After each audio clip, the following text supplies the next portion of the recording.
Hello and welcome back to my channel. Today I have something very special for you if you would like to learn how to analyze astrology charts. I will actually give you some sneak peeks, insights on how I helped my client, my one-on-one mentoring client. I teach and train her in financial astrology, and we looked at Elon Musk's birth chart relative to financial astrology. So very, very insightful. And I wanted to share some highlights of our session today with you. I obviously asked her for permission and she was happy to be the guinea pig. And so yeah, I thought it was insightful for you to learn about obviously Elon Musk's chart, but also for you to learn how the mentoring actually looks like in the background, right? When you are in it. And yeah, I just love to do this work. I love to help you understand astrology and put the pieces together. And yeah, I definitely feel like it's a very, very insightful session. And if you are interested in one-on-one mentoring with me, I do have limited availability because I work with people at least for 6 months, so we really can hone into the craft and the art of astrology and make you really, really safe and secure in becoming your own reader in your own unique way. Laura approached me because she wanted to learn more about financial astrology, and all of her Virgo energy definitely benefits from that, or is very, very good for that, let's just say it like that. And yeah, but there are so many different ways of analyzing the chart, and it's amazing to see the progress of all of my clients in those 6 months or even longer. With Laura, I will definitely work for longer because it's just so magical, and there are so many avenues and, you know, deeper rabbit holes we can look into every chart. And so yeah, first of all, before I get ahead of myself, enjoy the sneak peek into Elon Musk's chart. Definitely share in the comments below what stood out to you, what you thought was really mind-blowing, how he's living his chart already. And if you would dive deep into, you know, mentoring with me, maybe even financial astrology mentoring, then definitely reach out to me via email. All the links will be down below in the show notes, of course.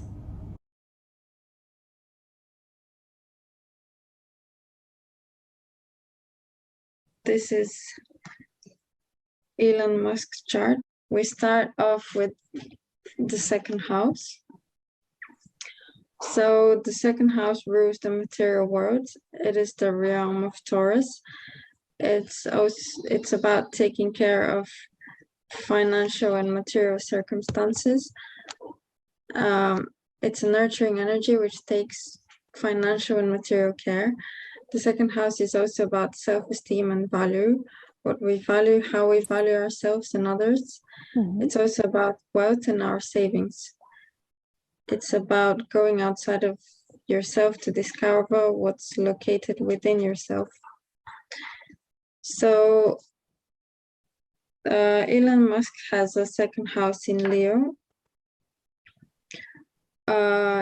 So he's generally good at putting money towards things that matter and being responsible with it, and also likes to invest in himself and his dreams.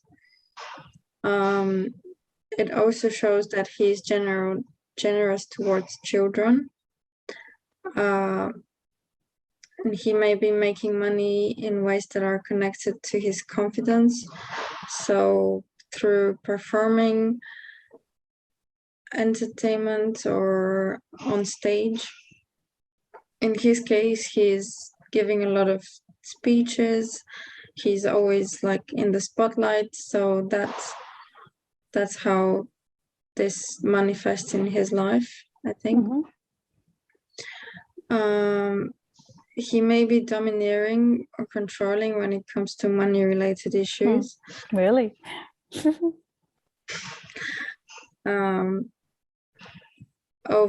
He may also be extravagant and go over his budget at times, or speculate. And we know he's known to speculate on the stock market and things like that. He also places a lot of value in generating income. He may invest in risky stock or in risky stocks in order to generate higher income. So for example, with cryptocurrency, we've seen like Bitcoin go up and down relating to what Elon Musk says. So he's very influential in the stock market in general. Okay, so in terms of planets, First of all, you said that the second house is in Leo. What do we have to include here? Maybe you didn't want to forget it, but I know you tend to forget it. The ruler of Leo is in the first house. What is the ruler, though? Which is very important, obviously. The sun. Exactly. And where is the sun?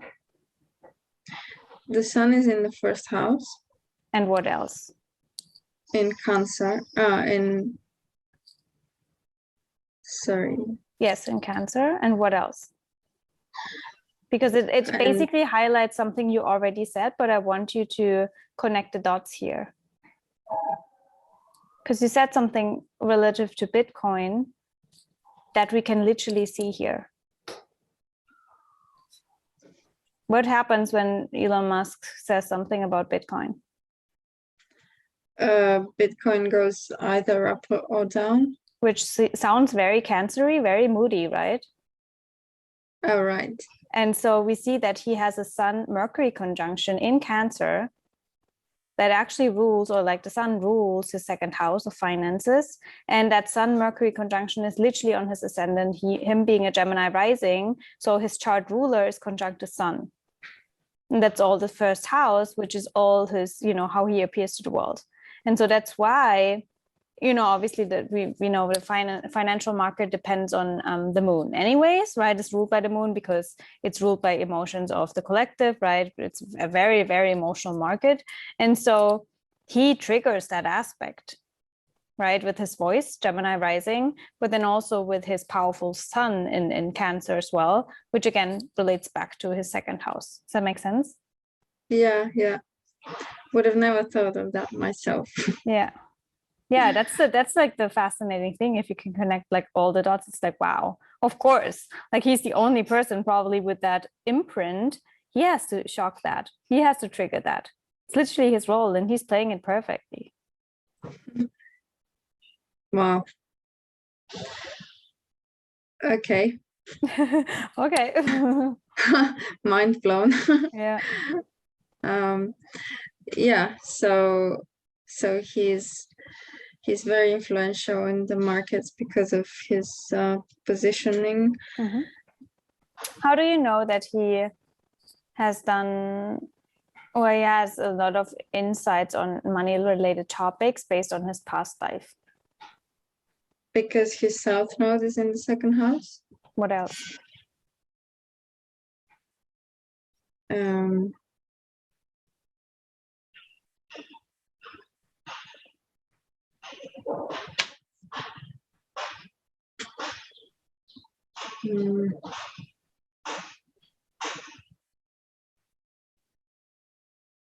are not too many options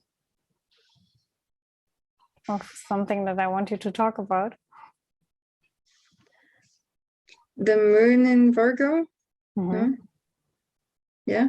Why is that related?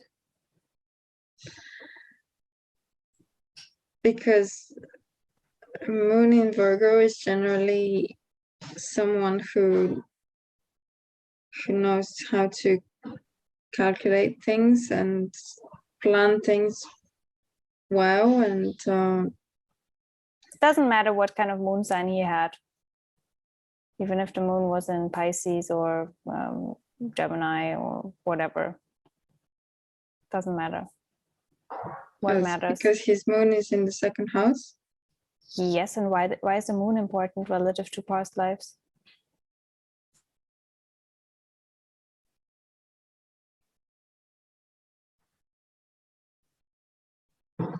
I didn't know the moon is important relative to past lives. Why is the south node important when we talk about past life? Well, because the south node is skills that we have already acquired in past lives. And which south node?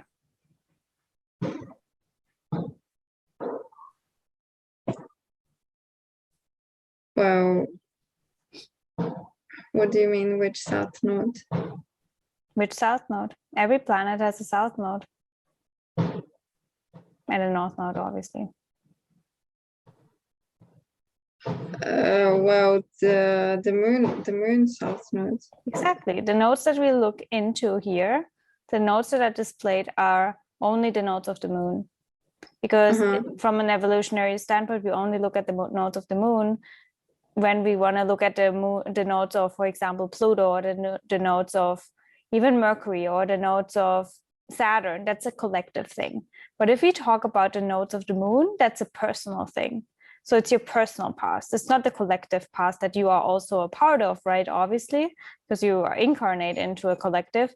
But when we look at the nodes of the moon, we want to look at your personal journey. And so we look at the evolution of that moon in the chart when we look at the south node and the north node. Does that make sense? Yeah.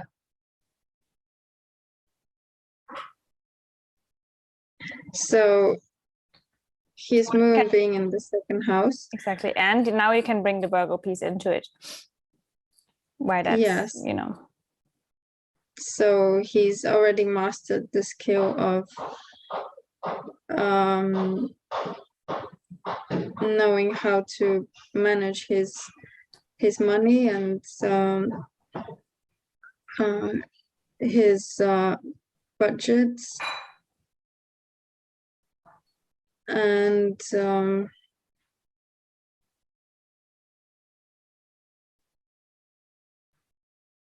yeah, I guess that's it. What is a gift that he can bring, or that he will help you in this lifetime relative to Virgo, the Virgo archetype? What's a skill that Virgo is amazing in?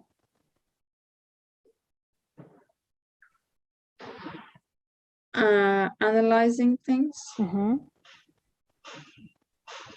to the core, dissecting things, improving things, seeing patterns to a certain degree, deep thinking, deep analytical thinking, right? Yeah.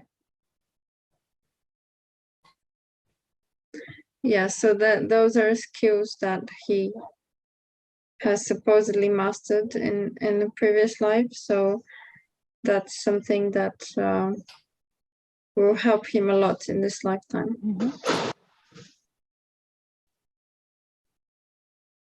Okay, so now let's look at the sixth house. The sixth house represents how our resources and skills, as discovered in the second house, are then compared to another person's. It's a house which consists of refining these things, where we try to perfect them by being efficient and productive. We can then use our skills and resources to putting them to good use in our chosen field or career. It's a house of self-improvement. It's also about health and the necessary requirements when it comes to it. So Elon Musk has a sixth house in Sagittarius. So he generally may be very encouraging to fellow employees. And he may be in a supervisory or management position. So we know that he's generally quite good with his employees, and he would even give them the opportunity, I guess, to go to Mars. Traveling, right? Sagittarius. Yeah. Traveling far away. Yeah. Which is interesting because the ninth house is ruled by Pisces, which is kind of space. The ninth house is ruled by Pisces, right? Yeah. So he may work in publishing or in a travel agency. So in a way, he is yes, kind of travel agency. He may incorporate religion or philosophy in his daily routine.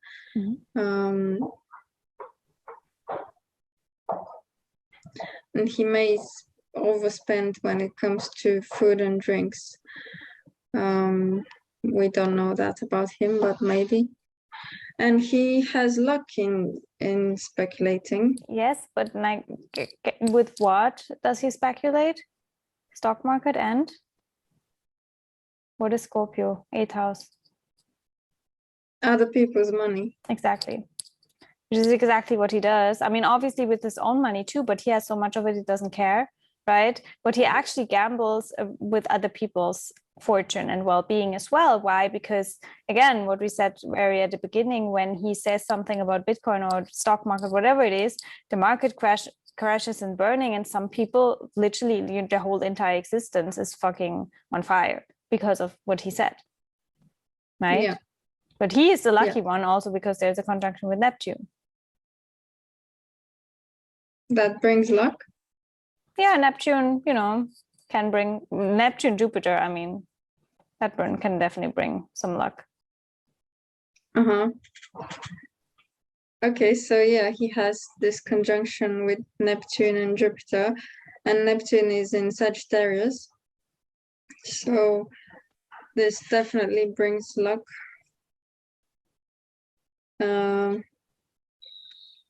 Yeah, and now moving on to the 8th house, which is very populated. He has an interesting 8th house. It's in it's in Aquarius.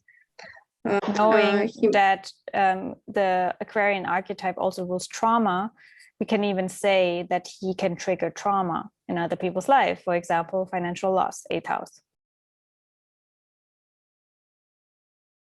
What's trauma? Aquarius. Aquarius, 11th house, and Uranus.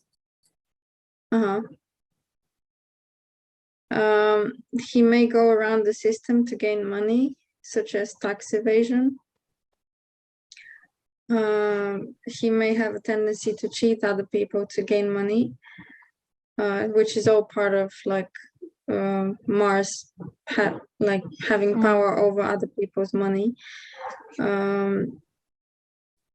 Such a person would get mobilized the most when he's in a big crisis.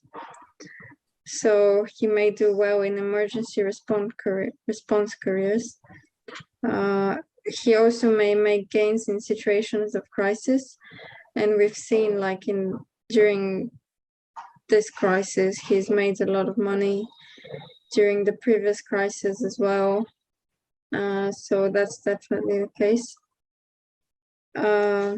But with Mars in the 8th house, if he doesn't want to have sudden reversals in his life, he needs to start changing consciously and transforming his identity on a deep level.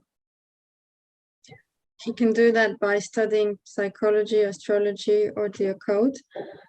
Financially, right? And like when we talk about, PayPal, for example, amazing opportunity for financial freedom all over the world, be able to connect with people all over the world, to not be stuck in that system, the matrix, so to speak. And he's very vocal about, swallowing the red pill or, not, even not. So he's like, we can see he's using social media to impact the stock markets and the Bitcoin market. Yes, but what's more so like the nature of Uranus? Uranus is all about surprises and shocks. Shocks, yeah. So he's using social media to sort of, to bring surprises to these markets. And not just to the market, but what else is Libra? What else is what, sorry? Libra. Libra is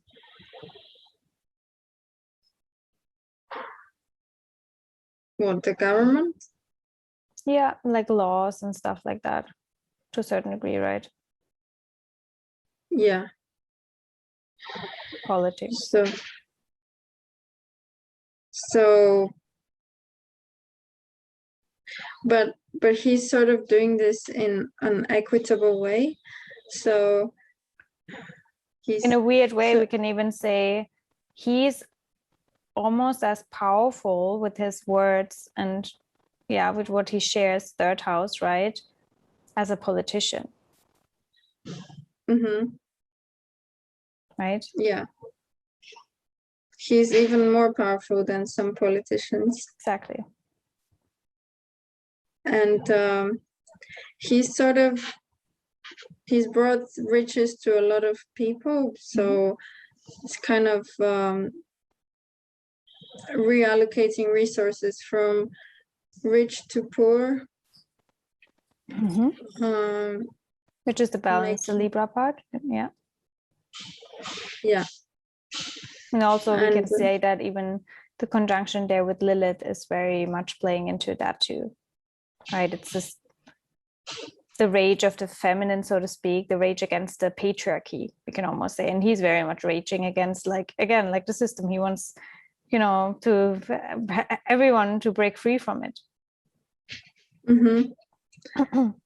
So it's again a quest for freedom.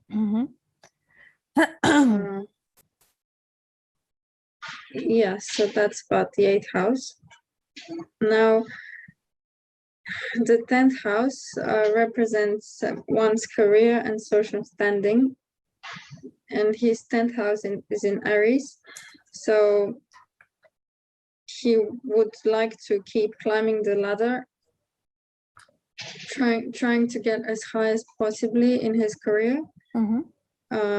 He's hardworking, but does it with a smile. He can be impulsive, but he's a born leader. So that was that. A definite deep dive into Elon Musk's chart. Let us know how you felt and how you thought about this session, this little sneak peek. Obviously, it was not the whole session.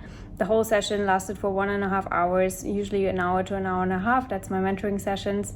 And a couple of things I didn't reveal to you because they were exclusive, obviously, for Laura and me. And if you are interested, as I mentioned in the beginning, in one-on-one mentoring, then definitely reach out to me. Maybe we're a good fit. Maybe I am called to educate you into astrology as well. I'm a projector, so I always love the invitation, and I'm also very selective, especially with one-on-one clients, just because it's obviously a deep work, and it has to be a fit energetically on both ends. But if you're ready, if you're committed, then definitely reach out to me. If you have questions, of course, as well, happy to answer them, and happy to help you understand the language of our soul, the language of astrology.